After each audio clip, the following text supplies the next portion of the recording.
ਤੇ ਅੱਜ Washington post ਨੇ ਰਾਜਕਨਵੀਰ ਸਿੰਘ ਜੀ ਬਹੁਤ ਵੱਡੀ ਸਟੋਰੀ ਛਾਪੀ ਹੈ। ਬਿਲਕੁਲ ਕੋਵਿਡ ਇੰਡੀਅਨ ਆਪਰੇਸ਼ਨ ਨੂੰ ਜਿਹੜਾ ਉਹ ਲੈ ਕੇ, ਪਰ ਕੱਲ ਦੀ ਜਿਹੜੀ ਜਿਹੜੇ ਮੈਮੋ ਦੀ ਗੱਲ ਕਰ ਰਹੇ ਉਹਨੇ ਤਰਥੱਲੀ ਤਾਂ ਜਿਹੜੀ ਉਹ ਪੂਰੀ ਮਚਾਈ ਹੈ। ਇਸੇ ਲਈ ਉੱਥੋਂ ਦੇ ਐਕਸਟਰਨਲ ਅਫੇਅਰ ਦੇ ਜਿਹੜੇ ਮੰਤਰੀ ਹੈ ਜਾਂ ਸਪੋਕਸ ਪਰਸਨ ਆ, ਉਹਨਾਂ ਨੇ ਆਪਣੀ ਸਫਾਈ ਵੀ ਜਿਹੜੀ ਉਹ ਦਿੱਤੀ ਆ। ਇੱਕ ਪਾਸੇ ਇੰਟਰਸੈਪਟ ਵਾਲੇ ਕਹਿ ਰਹੇ ਆ ਵੀ ਇਹ ਸੱਚਾ ਸੁੱਚਾ ਆ, ਦੂਜੇ ਪਾਸੇ ਜਿਹੜੇ ਮੰਤਰੀ ਆ ਉਹਨਾਂ ਦੇ ਉਹ ਕਹਿ ਰਹੇ ਵੀ ਇਹ ਟੋਟਲੀ ਜਿਹੜਾ ਆ ਉਹ ਫੈਬਰੀਕੇਟਡ ਜਿਹੜੀ ਉਹ ਸਟੋਰੀ ਜਿਹੜੀ ਉਹ ਹੈਗੀ ਆ। ਪਰ ਇਹਦੇ ਵਿੱਚ ਕਿਤੇ ਨਾ ਕਿਤੇ ਦੇਖੀਏ ਤਾਂ ਦੋ ਰਾਵਾਂ ਕੋਈ ਨਹੀਂ ਆ ਵੀ ਕਿਸ ਤਰੀਕੇ ਦੇ ਨਾਲ ਬਾਹਰਲੇ ਮੁਲਕਾਂ ਦੇ ਵਿੱਚ ਜਿਹੜੀ ਉਹਨਾਂ ਨੇ ਵਿੱਚ ਉਹ ਗੱਲ ਲਿਖੀ ਹੈ ਮੋਡਰੇਟ ਸਿਕਸ, ਤੇ ਉਹ ਸਾਰਿਆਂ ਨੂੰ ਵੀ ਉਹਨਾਂ ਨੂੰ ਨਾਲ ਜੋੜ ਕੇ ਨਾਲ ਤੋੜ ਕੇ ਤੇ ਇਹਨਾਂ ਦੇ ਉਲਟ ਜਿਹੜਾ ਉਹ ਵਰਤਣ ਦੀ ਜਿਹੜੀ ਗੱਲ ਆ ਉਹ ਕਿਤੇ ਨਾ ਕਿਤੇ ਸੱਚਾਈ ਵੀ ਜਿਹੜੀ ਉਹ ਨਜ਼ਰ ਲੱਗਦੀ ਆ ਵੀ ਚਲੋ ਇਹ ਅਸਲੀ ਹੋਵੇ ਨਕਲੀ ਹੋਵੇ, ਪਰ ਅੰਦਰ ਖਾਤੇ ਇਹ ਇੱਕ ਸ਼ੈ ਜਿਹੜੀ ਉਹ ਜ਼ਰੂਰ ਨਜ਼ਰ ਆਉਂਦੀ ਆ। ਬਾਕੀ ਜਿਹੜੀ ਰਹੀ ਗੱਲ ਵਾਸ਼ਿੰਗਟਨ ਪੋਸਟ ਦੇ ਉਸ ਆਰਟੀਕਲ ਦੀ, ਵੀ ਕਹਿੰਦੇ ਇੰਡੀਆ ਤੇ ਭਾਵੇਂ ਆਪਣੇ ਆਪ ਨੂੰ ਰਾਈਜ਼ਿੰਗ ਮਹਿਸੂਸ ਕਰ ਰਿਹਾ ਆ, ਪਰ ਟੈਕਨੋਲੋਜੀ ਉਹਨਾਂ ਦੀ ਪੂਰੀ ਤਰ੍ਹਾਂ ਟੌਕਸਿਕ ਜਿਹੜੀ ਉਹ ਹੋ ਚੁੱਕੀ ਆ। ਕਹਿੰਦੇ ਵੀ ਇਸ ਟਾਈਮ ਕੋਵਿਡ ਇੰਡੀਅਨ ਆਪਰੇਸ਼ਨ ਚੱਲ ਰਹੇ ਆ ਟੈਕਨੀਕਲੀ, ਵੀ ਆਨਲਾਈਨ ਜਿਹੜੇ ਉਹ ਆਪਰੇਸ਼ਨ ਚੱਲ ਰਹੇ ਆ, ਵੀ ਜਿਹੜੇ ਮੋਦੀ ਦੇ ਕ੍ਰਿਟਿਕਸ ਹੈਗੇ ਆ, ਯਾਨੀ ਕਿ ਜਿੰਨੇ ਵੀ ਡਿਸੀਡੈਂਟਸ ਹੈਗੇ ਆ ਉੱਥੇ ਦੇ, ਵੀ ਉਹਨਾਂ ਨੂੰ ਕਿੱਦਾਂ ਡਿਸਕ੍ਰੈਡਿਟ ਕੀਤਾ ਜਾਵੇ ਯੂਐਸ ਦੇ ਵਿੱਚ। ਇਹ ਮੁੱਖ ਤੌਰ ਦੇ ਉੱਤੇ ਆਨਲਾਈਨ ਇਹਨਾਂ ਦਾ ਜਿਹੜਾ ਉਹ ਜ਼ੋਰ ਲੱਗਾ ਹੈ। ਵਾਸ਼ਿੰਗਟਨ ਪੋਸਟ ਦੇ ਜਿਹੜੇ 3-4 ਪੱਤਰਕਾਰ ਆ ਉਹਨਾਂ ਨੇ ਮਿਲ ਕੇ ਸਾਂਝੇ ਤੌਰ ਦੇ ਉੱਤੇ ਜਿਹੜੀ ਆ ਉਹ ਆਪਣੀ ਜਿਹੜੀ ਪੇਸ਼ ਜਿਹੜੀ ਉਹ ਕੀਤੀ ਹੈ। ਕਹਿੰਦੇ 2020 ਤੋਂ ਇੱਕ ਡਿਸਇਨਫੋ ਲੈਬ ਨਾਂ ਦੀ ਆਰਗੇਨਾਈਜੇਸ਼ਨ ਆ ਜਿਹਦੇ ਬਾਰੇ ਕਿਸੇ ਨੂੰ ਕੁਝ ਨਹੀਂ ਸੀ ਪਤਾ। ਉਹਨਾਂ ਨੇ ਬੜੇ ਲੰਬੇ ਜਿਹੜੇ ਡੋਸੀਅਰਸ ਸੋਸ਼ਲ ਮੀਡੀਆ ਪੋਸਟ ਉਹ ਪੇਸ਼ ਕੀਤੇ ਸੀਗੇ, ਉਹ ਲੈ ਕੇ ਆਏ ਸੀਗੇ, ਜਿਹਦੇ ਵਿੱਚ ਉਹ ਇਹ ਚਾਹੁੰਦੇ ਸੀਗੇ, ਦਿਖਾ ਰਹੇ ਸੀਗੇ ਵੀ ਕਿਸ ਤਰੀਕੇ ਦੇ ਨਾਲ ਮੋਦੀ ਹੁਣਾਂ ਦੇ ਉਲਟ ਜਿਹੜੇ ਵੀ ਕੋਈ ਬੋਲਣ ਵਾਲੇ ਆ ਉਹਨਾਂ ਨੂੰ ਕਿੱਦਾਂ ਕਹਿ ਲਓ ਵੀ ਉਹਨਾਂ ਨੂੰ ਥੱਲੇ ਕਿੱਦਾਂ ਖਿੱਚਿਆ ਜਾਵੇ। ਮੋਦੀ ਹੁਣਾਂ ਦਾ ਰਾਈਜ਼ ਹੋਇਆ ਆ, ਹਿੰਦੂ ਫਸਟ ਸਟੇਟ ਦੀ, ਹਿੰਦੂਤਵ ਸਟੇਟ ਬਣਾਉਣ ਦੀ ਜਿਹੜੀ ਉਹ ਉਹਨਾਂ ਦੀ ਇੱਛਾ ਆ, ਉਹ ਮੋਹਰੇ ਆ, ਉਹ ਸਾਰਿਆਂ ਦੇ ਸਾਹਮਣੇ ਇਸ ਦੇ ਵਿੱਚ ਕੁਝ ਵੀ ਜਿਹੜਾ ਆ ਉਹ ਲੁਕਿਆ ਨਹੀਂ ਹੈਗਾ। ਪਰ ਇੱਦਾਂ ਦੀ ਜਿਹੜੀ ਉੱਥੇ ਦੀਆਂ ਆਰਗੇਨਾਈਜੇਸ਼ਨਸ ਆ, ਇੱਦਾਂ ਦੇ ਜਿਹੜੇ ਬਣਾਏ ਗਏ ਜਥੇਬੰਦੀਆਂ ਆ ਜਾਂ ਆਨਲਾਈਨ ਅਕਾਊਂਟਸ ਆ, ਉਹਨਾਂ ਦਾ ਸਿਰਫ ਤੇ ਸਿਰਫ ਇਹੀ ਕੰਮ ਜਿਹੜਾ ਇਸ ਟਾਈਮ ਬਣਿਆ ਪਿਆ ਆ ਵੀ ਜਿੰਨੇ ਵੀ ਭਾਰਤ ਜਾਂ ਸਿੱਖ ਭਾਰਤੀਆਂ ਜਿਹੜੇ ਮੋਦੀ ਨੂੰ ਲੈ ਕੇ ਉਹਨੂੰ ਕਰਦੇ ਆ, ਕ੍ਰਿਟਿਸਿਜ਼ਮ ਕਰਦੇ, ਉਸਦੀ ਆਲੋਚਨਾ ਕਰਦੇ ਆ, ਵੀ ਉਹਨਾਂ ਨੂੰ ਕਿਸ ਤਰੀਕੇ ਦੇ ਨਾਲ ਥੱਲੇ ਜਿਹੜਾ ਆ ਉਹ ਲਾਇਆ ਜਾਵੇ। ਸੋ ਵਾਸ਼ਿੰਗਟਨ ਪੋਸਟ ਅੱਗੇ ਜਾ ਕੇ ਅੱਜ ਲਿਖਦਾ ਆ ਵੀ ਇੰਡੀਅਨ ਇੰਟੈਲੀਜੈਂਸ ਆਫੀਸਰ ਵੱਲੋਂ ਇਹ ਸੈਟਅਪ ਕੀਤੀ ਗਈ ਸੀ ਡਿਸਇਨਫੋ ਲੈਬ ਜੋ ਹੈਗੀ ਆ, ਤਾਂ ਕਿ ਜੋ ਮੋਦੀ ਗਵਰਨਮੈਂਟ ਦੇ ਕ੍ਰਿਟਿਕ ਹੈਗੇ, ਜਿਹੜੇ ਉਹਦੇ ਵਿਰੋਧੀ ਆ, ਉਹਨਾਂ ਨੂੰ ਡਿਸਕ੍ਰੈਡਿਟ ਕੀਤਾ ਜਾ ਸਕੇ। ਤੇ 3 ਲੋਕਾਂ ਨੇ ਇਸ ਆਰਗੇਨਾਈਜੇਸ਼ਨ ਦੇ ਵਿੱਚ ਕੰਮ ਕੀਤਾ ਆ। ਕਾਫੀ ਵੱਡਾ ਜਿਹੜਾ ਆਰਟੀਕਲ ਆ। ਸੋ ਇਹ ਕਹਿੰਦੇ ਵੀ ਇਸ ਆਰਟੀਕਲ ਦਾ ਕੰਮੀ ਇਹ ਸੀ ਵੀ ਜਿਹੜਾ ਰਾਈਟ ਵਿੰਗ ਇੰਡੀਅਨਸ ਤੇ ਜਿਹੜੇ ਹਿੰਦੂ ਨੈਸ਼ਨਲਿਸਟ ਆ, ਉਹਨਾਂ ਦੇ ਵਿੱਚ ਬਹੁਤ ਜ਼ਿਆਦਾ ਇਹਨੂੰ ਸਰਕੂਲੇਟ ਕੀਤਾ ਜਾਂਦਾ ਸੀ।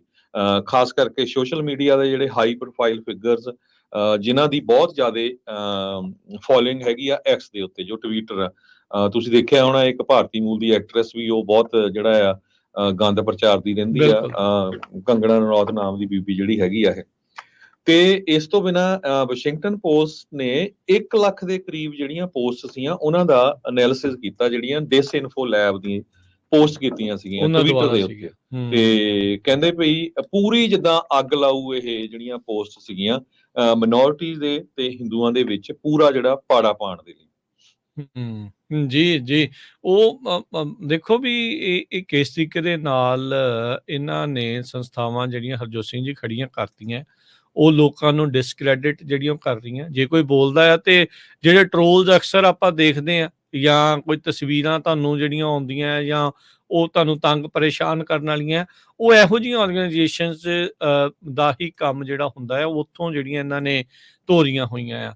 ਉੱਦਾਂ ਤੇ ਕਹਿੰਦੇ ਵੀ ਅਸੀਂ ਇਹਨਾਂ ਨੇ ਇੱਕ ਈਮੇਲ ਵੀ ਲਿਖੀ ਸੀਗੀ ਵੀ ਅਸੀਂ ਮੋਦੀ ਦੀ ਸਰਕਾਰ ਦੇ ਨਾਲ ਨਹੀਂ ਹੈਗੇ, ਅਸੀਂ ਤਾਂ ਓਪਰਚੁਨਿਟੀ ਵਾਲੇ ਆ, ਵੀ ਚਾਹੇ ਉਹ ਰੂਲਿੰਗ ਪਾਰਟੀ ਆ ਚਾਹੇ ਉਹ ਕਿੱਦਾਂ ਆ। ਤੇ ਕਹਿੰਦੇ ਵੀ ਡਿਸਇਨਫੋਰਮੇਸ਼ਨ ਦੇ ਅਸੀਂ ਉਲਟ ਜਿਹੜਾ ਉਹ ਬੋਲਦੇ ਰਹਿੰਦੇ ਆ। ਪਰ ਇਹਦੇ ਵਿੱਚ ਇਹਨਾਂ ਨੇ ਕਲੀਅਰਲੀ ਮੈਂਸ਼ਨ ਜਿਹੜਾ ਉਹ ਕੀਤਾ ਆ ਵੀ ਇਸ ਤਰੀਕੇ ਦੇ ਨਾਲ ਉਹਨਾਂ ਦੇ ਦੁਆਰਾ ਬਣਾਈਆਂ ਗਈਆਂ ਸਟੋਰੀਜ਼ ਜਾਂ ਬਣਾਈਆਂ ਗਈਆਂ ਡੋਸੀਅਰਸ ਕਿਸ ਤਰੀਕੇ ਦੇ ਨਾਲ ਵਰਤ ਰਹੇ ਸੀਗੇ। ਯਾਦ ਹੋਣਾ ਕਿਸਾਨ ਜਿਹੜੇ ਧਰਨੇ ਜਿਹੜੇ ਉਹ ਲੱਗੇ ਸੀਗੇ, ਕਿਸਾਨ ਮਜ਼ਦੂਰ ਏਕਤਾ ਵਾਲੇ ਟਾਈਮ ਕਿਸ ਤਰੀਕੇ ਦੇ ਨਾਲ ਹਜ਼ਾਰਾਂ ਹੀ ਲੱਖਾਂ ਨਕਲੀ ਜਿਹੜੇ ਟਵਿੱਟਰ ਅਕਾਊਂਟਸ ਆ ਉਹਨਾਂ ਦਾ ਪਰਦਾਫਾਸ਼ ਹੋਇਆ ਸੀ। ਉਸ ਟਾਈਮ ਦੇ ਉੱਤੇ BBC ਨੇ ਜਿਹੜਾ ਉਹ ਕੀਤਾ ਸੀਗਾ।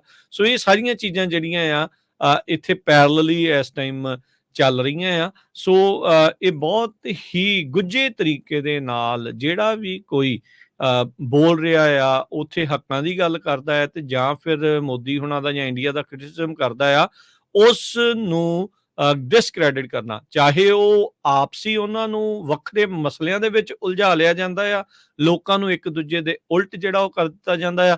ਏਦਾਂ ਹੀ ਤੁਸੀਂ ਦੇਖਦੇ ਆ ਜਿਹੜੇ ਵੀ ਇੱਥੇ ਵੀ ਸਿੱਖਾਂ ਦੀ ਕੋਈ ਗੱਲ ਕਰੂਗਾ ਨਾ, ਉਹਨਾਂ ਦੀ ਕੋਈ ਛੋਟੀ-ਛੋਟੀ ਚੀਜ਼ ਬਣਾ ਕੇ ਟਿਕਟੋਕਰ ਜਿਹੜੇ ਸਰਕਾਰੀ ਪੈਸੇ ਤੇ ਲੱਗਦਾ ਵੀ ਕਈ ਵਾਰੀ ਚੱਲ ਰਹੇ ਹੁੰਦੇ ਆ, ਵੀ ਉਹ ਇਨਫਲੂਐਂਸ ਕਰਨ ਦੀ ਕੋਸ਼ਿਸ਼ ਕਰ ਰਹੇ ਆ ਵੀ ਇਹਨਾਂ ਨੂੰ ਡਿਸਕ੍ਰੈਡਿਟ ਕੀਤਾ ਜਾਵੇ ਕਿਸੇ ਨਾ ਕਿਸੇ ਤਰੀਕੇ ਦੇ ਨਾਲ। ਬਹੁਤ ਸਾਰੇ ਜਿਹੜੇ ਤੁਹਾਨੂੰ ਨਵੇਂ-ਨਵੇਂ ਉੱਠਣਗੇ, ਜਿਹੜੇ ਕਦੀ ਵੀ ਤੁਹਾਨੂੰ ਜਿਹੜੇ ਉਹ ਦਿਖਣਗੇ ਨਹੀਂ, ਉਹ ਆਪਣੇ ਪੱਧਰ ਦੇ ਉੱਤੇ ਤੁਹਾਡੇ ਵਿੱਚ ਹੀ ਪਾੜਾ ਪਾਉਣ ਦੀ ਜਿਹੜੀ ਉਹ ਕੋਸ਼ਿਸ਼ ਕਰ ਰਹੇ ਹੋਣਗੇ। ਉਹ ਇਦਾਂ ਟਰਾਈ ਕਰਨਗੇ ਵੀ ਭਾਈ ਇਹਨਾਂ ਦੇ ਬਾਕੀ ਸਾਰੇ ਕੰਮਾਂ ਨੂੰ ਛੱਡ ਕੇ ਕਿਤੇ ਇੱਕ ਅੱਧੀ ਚੀਜ਼ ਨੂੰ ਲੈ ਕੇ ਇਹਨਾਂ ਦੇ ਉਲਟ ਜਿਹੜਾ ਲੋਕਾਂ ਦੀ ਰਾਏ ਨੂੰ ਜਿਹੜਾ ਉਹ ਬਣਾਇਆ ਜਾਵੇ। ਸੋ ਇਹੀ ਡੋਸੀਅਰਸ ਆਖਦੇ ਆ। ਹੋ ਸਕਦਾ ਵੀ ਇਹੋ ਜਿਹੀਆਂ ਚੀਜ਼ਾਂ ਦੇ ਵਿੱਚ ਤੁਹਾਨੂੰ ਵੀ ਜਿਹੜੇ ਕਈ ਦਿਖਣਗੇ ਮਿਲਣਗੇ, ਜਿਹੜੇ ਸਿੱਖਾਂ ਦੀ ਆਵਾਜ਼ ਚੱਕਣ ਵਾਲੇ ਅਦਾਰੇ ਆ, ਉਹਨਾਂ ਨੂੰ ਬਦਨਾਮ ਕਰਨ ਦੀ ਜਿਹੜੀ ਉਹ ਕੋਸ਼ਿਸ਼ ਕਰ ਰਹੇ ਹੋਣਗੇ। ਉਹਨਾਂ 'ਚ ਪੱਗਾਂ ਵਾਲੇ ਵੀ ਹੋਊਗੇ, ਖੁੱਲੀਆਂ ਦਾੜੀਆਂ ਵਾਲੇ ਵੀ ਹੋਊਗੇ, ਤੁਸੀਂ ਦੇਖਦੇ ਹੋਵੋਗੇ। ਤੁਸੀਂ ਦੇਖੋ ਵੀ ਪਿਛਲੇ ਕਿੰਨੇ ਸਾਲਾਂ ਤੋਂ ਉਹਨਾਂ ਬੰਦਿਆਂ ਨੂੰ ਭੰਡਿਆ ਗਿਆ ਵੀ ਦੇਖੋ ਜੀ ਇਹ ਸਰਕਾਰ ਦੇ ਬੰਦੇ ਆ, ਮੋਦੀ ਨੇ ਖੜੇ ਕੀਤੇ ਆ, ਰਾਹ ਦੇ ਏਜੰਟ ਆ। ਜਿਹੜੇ ਬੰਦਿਆਂ ਦੇ ਨਾਂ ਆਏ ਵੀ ਇੰਡੀਆ ਦੀ ਸਰਕਾਰ ਉਹਨਾਂ ਨੂੰ ਮਾਰਨ ਦੀ ਕੋਸ਼ਿਸ਼ ਕਰ ਰਹੀ ਆ। ਹੁਣ ਇੱਥੇ ਜਾਂ ਤਾਂ FBI ਗਲਤ ਆ, ਠੀਕ ਹੈ ਕਿ ਨਹੀਂ, ਜਿਨ੍ਹਾਂ ਨੇ ਪੂਰੀ ਜਿਹੜੀ ਇਨਫੋਰਮੇਸ਼ਨ ਦਿੱਤੀ ਹੈਗੀ ਵੀ ਆਹ ਬੰਦਿਆਂ ਦੇ ਨਾਂ ਆ ਜਿਨ੍ਹਾਂ ਨੂੰ ਮਾਰਨ ਦਾ ਖਤਰਾ ਸੀ, ਉਹਨਾਂ ਨੂੰ ਬਹੁਤ ਸਾਰੇ ਆਪਣੀ ਪੱਗਾਂ ਵਾਲੇ ਜਿਹੜੇ ਅਮਰਧਾਰੀ ਬੰਦੇ ਵੀ ਬਦਨਾਮ ਕਰਦੇ ਰਹੇ ਆ। ਸੋ ਇਹ ਡਿਸਇਨਫੋ ਲੈਬ ਜਿਹੜੀ ਆ, ਇਹ ਕਹਿੰਦੇ ਵੀ ਕੁਝ ਪ੍ਰਾਈਵੇਟ ਕੰਟਰੈਕਟਰਸ ਇਹਦੇ ਨਾਲ ਕੰਮ ਕਰਦੇ ਸੀ ਇੱਕ ਪੁਆਇੰਟ ਦੇ ਉੱਤੇ। ਇਹ ਨਵੀਂ ਦਿੱਲੀ ਦੇ ਵਿੱਚ ਲੀਫੀ ਸਟਰੀਟ ਦੇ ਉੱਤੇ ਇੱਕ 4 ਸਟੋਰੀ ਵਾਈਟ ਵਾਸ਼ਡ ਬਿਲਡਿੰਗ ਜਿਹੜੀ ਆ, ਜਿਹਨੂੰ ਸਫੈਦੀ ਚਿੱਟੀ ਕੀਤੀ ਹੋਈ ਸੀ, ਉੱਥੇ ਸੈਟਅਪ ਕੀਤੀ ਗਈ ਸੀ ਮਿਡ 2020 ਦੇ ਵਿੱਚ ਲੈਫਟੀਨੈਂਟ ਕਰਨਲ ਦਿਵਿਆ ਸਤਪੈਥੀ ਦੇ ਨਾਲ, ਜਿਹੜਾ ਕਿ ਅੱਜ ਦੀ ਡੇਟ ਦੇ ਵਿੱਚ 39 ਸਾਲਾਂ ਦਾ ਹੈ। ਇਹ ਇੰਟੈਲੀਜੈਂਸ ਆਫਿਸਰ ਰਿਹਾ ਆ ਭਾਰਤ ਦਾ, ਤੇ ਉਸਨੇ ਵਰਕਆਊਟ ਕੀਤਾ ਵੀ ਕਿਸ ਤਰ੍ਹਾਂ ਇੰਟਰਨੈਸ਼ਨਲ ਜਿਹੜੀ ਪਰਸੈਪਸ਼ਨ ਆ ਇੰਡੀਆ ਦੀ ਬਾਹਰ ਬਣਾਣੀ ਹੈਗੀ ਆ। ਸੋ ਤੁਸੀਂ ਦੇਖਦੇ ਹੀ ਆ ਵੀ ਜਦੋਂ ਕਈ ਵਾਰੀ ਮਾੜੀ ਮੋਟੀ ਵੀ ਹੱਕ ਦੀ ਗੱਲ ਹੁੰਦੀ ਆ, ਆਪਾਂ ਵੀ ਕਰਦੇ ਆ ਪੰਜਾਬੀ ਰੇਡੀਓ USA, ਥੱਲੇ ਦੇਖੋ ਕਿੱਦਾਂ ਦੇ ਕਮੈਂਟ ਜਿਹੜੇ ਆ, ਉਹ ਫੇਸ ਸਿੱਖਾਂ ਵਾਲਾ ਹੀ ਹੁੰਦਾ, ਪਰ ਤੁਹਾਨੂੰ ਪਤਾ ਹੀ ਆ ਬਿਹਾਈਂਡ ਦਾ ਸੀਨ ਕੌਣ ਹੁੰਦੇ ਆ। ਸੋ ਕਿੰਨਾ ਜ਼ਿਆਦਾ ਜਿਹੜਾ ਉਹ ਉੱਥੇ ਜ਼ਹਿਰ ਉਗਲਦੇ ਹੈਗੇ ਆ। ਸੋ ਡਿਸਇਨਫੋ ਲੈਬ ਦੇ ਸਬੰਧ ਦੇ ਵਿੱਚ ਕਿਸ ਤਰ੍ਹਾਂ ਮੋਦੀ ਦੀ ਸਰਕਾਰ ਅਮਰੀਕਾ ਦੇ ਵਿੱਚ, ਦੁਨੀਆ ਦੇ ਵਿੱਚ, ਉੱਥੇ ਦੇ ਜਿਹੜੇ national security advisor Ajit Doval ਹੋਣੀ ਆ, ਉਹ ਸਾਰੀ ਇੰਟੈਲੀਜੈਂਸ ਏਜੰਸੀਜ਼ ਨੂੰ ਓਵਰਸੀ ਕਰਦੇ ਆ। ਕਿਸ ਤਰ੍ਹਾਂ ਇਹ ਸਾਰਾ ਆਪਰੇਸ਼ਨ ਚੱਲ ਰਿਹਾ, ਇਹ ਵਾਸ਼ਿੰਗਟਨ ਪੋਸਟ ਨੇ ਅੱਜ ਪੂਰੀ ਤਰ੍ਹਾਂ ਉਸ ਨੂੰ ਜਿਹੜਾ ਆ ਐਕਸਪੋਜ਼ ਕੀਤਾ ਹੈਗਾ। 2 ਦਿਨ ਪਹਿਲਾਂ ਇੰਟਰਸੈਪਟ ਨੇ ਪੂਰਾ ਐਕਸਪੋਜ਼ ਕੀਤਾ ਸੀ, ਤੇ ਅੱਜ ਜਿਹੜੇ ਭਾਰਤ ਦੇ ਮਿਨਿਸਟਰ ਹੈਗੇ ਆ ਉਹ ਕਹਿੰਦੇ ਨਹੀਂ ਜੀ ਇਹ ਤਾਂ ਫੈਬਰੀਕੇਟਡ ਆ। ਹੁਣ ਵਾਸ਼ਿੰਗਟਨ ਪੋਸਟ ਦੀ ਜਿਹੜੀ ਸਟੋਰੀ ਆ, ਉਹਨੂੰ ਦੇਖਦੇ ਆ ਵੀ ਉਹਦੇ ਕਿੱਥੇ ਕੁ ਜਾ ਕੇ ਜਿਹੜੇ ਖੜਦੇ ਹੈਗੇ।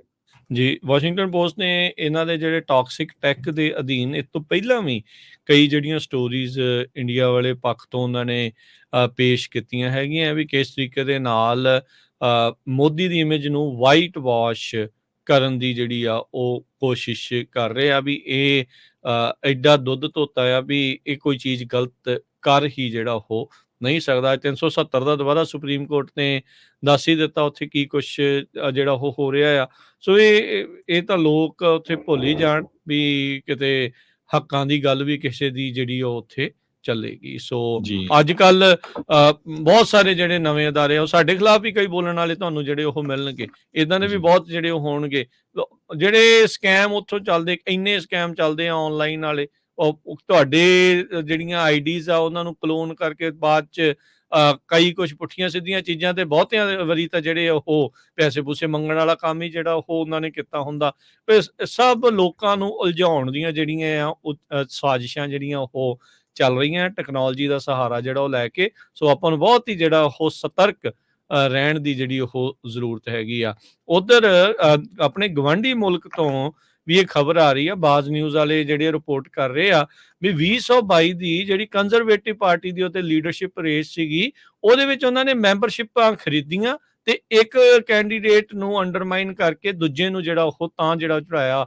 ਸੋ ਹੁਣ ਉੱਥੇ ਉੱਥੇ ਵੀ ਰੌਲਾ ਪਿਆ ਵੀ ਜਿਹੜਾ ਇਸ ਟਾਈਮ ਕੰਜ਼ਰਵੇਟਿਵ ਪਾਰਟੀ ਦਾ ਵੀ ਮੇਨ ਅਹੁਦੇਦਾਰ ਆ, ਵੀ ਉਹਦੇ ਸਵਾਲ ਵੀ ਜਿਹੜੇ ਉੱਠੇ ਆ ਵੀ ਉਹਦੇ ਲਿੰਕ ਕਿੱਦਾਂ। ਯਾਦ ਹੋਣਾ ਹਰਜੋਤ ਸਿੰਘ ਜੀ, ਜਦੋਂ ਨਿੱਜਰ ਹੋਣਾ ਦੇ ਮਾਮਲੇ ਵਿੱਚ ਜਦੋਂ ਟਰੂਡੋ ਹੋਣਾ ਨੇ ਐਲਾਨ ਕੀਤਾ ਸੀ, ਉਦੋਂ ਤਾਂ ਨਾਲ ਸੀ, ਅਗਲੇ ਦਿਨ ਹੀ ਉਹਦੀ ਜਿਹੜੀ ਆ ਪੂਰੀ ਦੀ ਪੂਰੀ ਜਿਹੜੀ ਬੋਲੀ ਆ, ਉਹਦਾ ਜਿਹੜਾ ਚਾਲ ਢਾਲ ਆ ਉਹ ਬਦਲ ਗਈ ਸੀਗੀ ਜਿਹੜੇ ਪੀਅਰ ਪੋਲਵੇਅਰ ਦੀ। ਸੋ ਕਈ ਜਾਣੇ ਜਿਹੜੇ ਇਸ ਚੀਜ਼ ਨੂੰ ਇਦਾਂ ਵੀ ਜਿਹੜਾ ਉਹ ਦੇਖ ਰਹੇ ਆ ਵੀ ਭਾਈ ਇਹਨਾਂ ਨੇ ਕੀ ਕੁਛ ਜਿਹੜਾ ਉਹ ਕੀਤਾ ਆ। ਸੋ 2022 ਦੀ ਕੰਜ਼ਰਵੇਟਿਵ ਲੀਡਰਸ਼ਿਪ ਰੇਸ ਦੇ ਵਿੱਚ ਵੀ ਇੰਡੀਆ ਦੀ ਜਿਹੜੀ ਇੰਟਰਫੇਰੈਂਸ ਦਾ ਮਾਮਲਾ ਜਿਹੜਾ ਇਸ ਟਾਈਮ ਸਾਹਮਣੇ ਆਇਆ ਹੈਗਾ। ਕਹਿੰਦੇ ਵੀ ਨਰਿੰਦਰ ਮੋਦੀ ਹੁਣਾਂ ਦੀ ਭਾਰਤੀ ਜਨਤਾ ਪਾਰਟੀ ਤੇ ਇਹਨਾਂ ਦਾ ਹਿੰਦੂ ਨੈਸ਼ਨਲਿਸਟ ਅਲਾਈਜ਼ ਜੋ ਆ, ਉਹਨਾਂ ਨੇ ਇੱਕ ਬਹੁਤ ਵੱਡਾ ਜਿਹੜਾ ਆ ਪ੍ਰੋਪੋਗੰਡਾ ਮਸ਼ੀਨ ਤਿਆਰ ਕੀਤਾ ਹੋਇਆ ਆ, ਜਿਹਦੇ ਕਹਿੰਦੇ ਵੀ tens of thousands of activists ਹੈਗੇ ਆ, ਹਜ਼ਾਰਾਂ ਦੀ ਗਿਣਤੀ ਦੇ ਵਿੱਚ,